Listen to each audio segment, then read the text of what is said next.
Tengok ni guys, Toyota GR86 yang baru sampai dekat showroom Johor. Dan unit ni datang sekali dengan body kit GR. Desain bahagian depan model terbaru ni nampak sangat garang.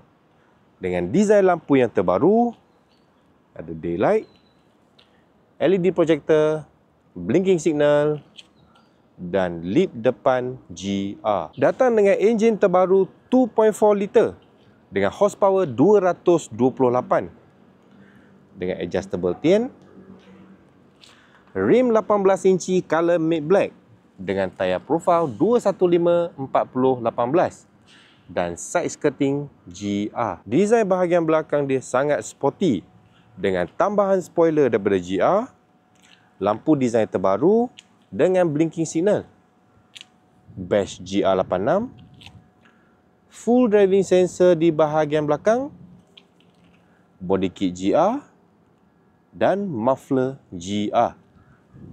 Untuk yang berminat dengan kereta ni, boleh Roger je terus. Okay guys, jom kita tengok belah dalam pula.